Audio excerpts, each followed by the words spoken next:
Hello, my name is Catie Copeland. I'm from Liverpool, New York, which is upstate New York, and my BU ID is U55857262. Put it on a little paper. The first monologue I will be performing is from the play Laughing Wild by Christopher Durang, and I will be playing the part of woman.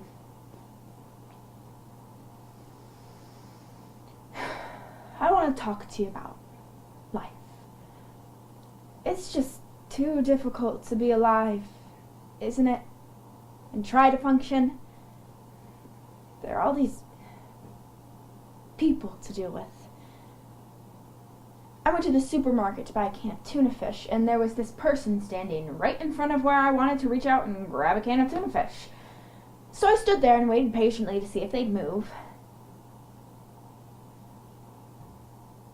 And they didn't. They were looking at the tuna fish too, but they were taking an awfully long time reading the ingredients on each can as if it were a book. A pretty boring book, if you ask me. But nobody has. So I stood there for a really long time, and they didn't move, and I couldn't reach out and grab a can of tuna fish. And I thought about asking them to move, but then they just seemed so stupid not to have sense that I needed to get by them. And then I had this awful fear that it would probably do no good at all to ask them to move. They'd probably say something like, "We'll move when we're goddamn ready, you nagging bitch." And then what would I do? And so I started to cry out in frustration, quietly so as not to disturb anybody. And still, even though I was softly sobbing, this person couldn't grasp that I needed to get by them to reach the goddamn tuna fish. People are so insensitive. I hate them. So I reached out with my fist and I brought it down real hard on his head and I screamed, "Would you kindly move, asshole?" And he fell to the ground and looked totally startled, and some child nearby started to cry, and I was still crying, and I couldn't imagine making any use of the tuna fish now anyways. So I yelled at the child to stop crying. I mean, it was drawing too much attention to me. And I ran out of the supermarket, and I thought, I'll take a taxi to the Metropolitan Museum of Art. I need to be surrounded by culture right now. Not tuna fish. Thank you. The next monologue I will be performing is from the play Dreams in Captivity by Gabriel Davis, and the character is Libby.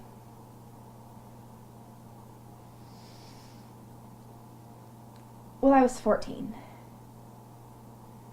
For some reason, my guidance counselor had taken an interest in me.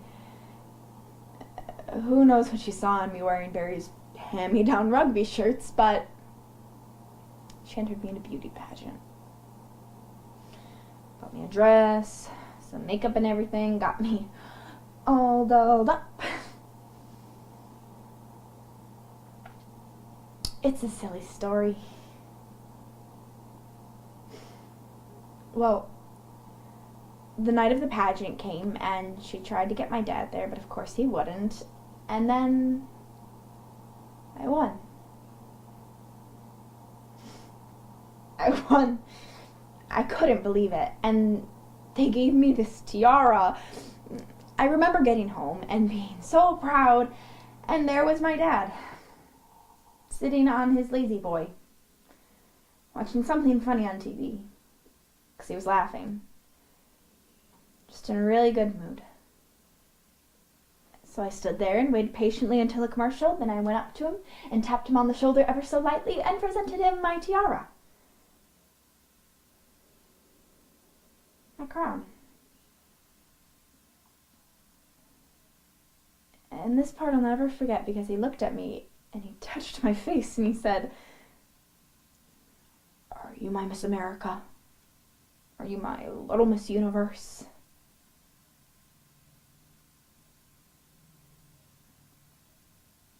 In that moment, I had his attention. He was looking right at me. And I remember thinking it was really weird because I had never noticed how blue his eyes were before. Thank you. So now time to answer some questions. I first became passionate about theater in 7th grade. It was the second musical I had ever been in. It was Footloose. I only got the part because another girl quit. And the first day of rehearsals, I said my lines as Betty Blast, and somebody said that I was good at yelling, and it went directly towards my head. And so I immediately joined a theater group called C-SPA. And thankfully, the people of C-SPA were very forgiving of my conceited self. And I soon realized that I was not so good and that I had a lot to work on.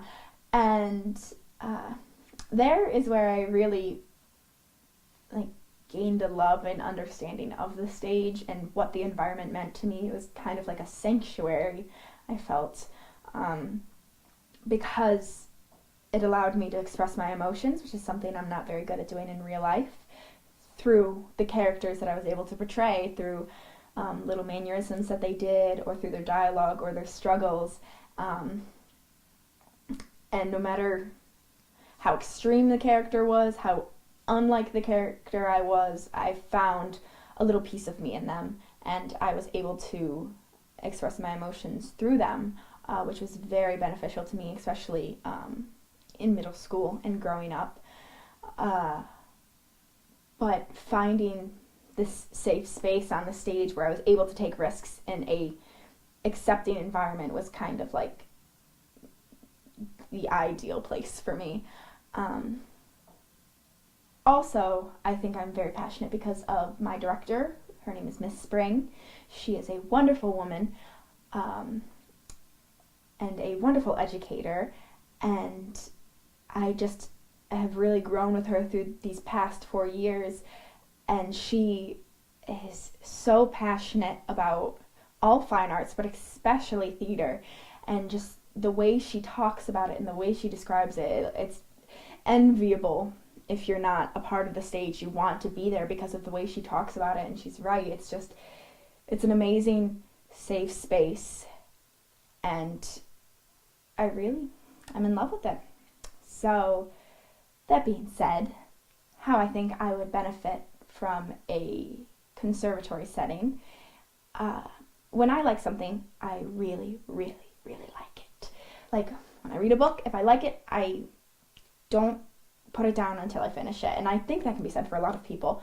But especially in the theater, I think I've done shows where I've had rehearsals every day and there's no time to distract myself from the character or from the script. And those are the shows where I feel like I've really grown as an actor because of the complete and total immersion. And I think that's what I would benefit most from going on in my career, is complete immersion in the craft and being able to dissect the smallest things because I have that exclusion of other things. I'm not saying I'm going to shut myself out and become a hermit in the theater, but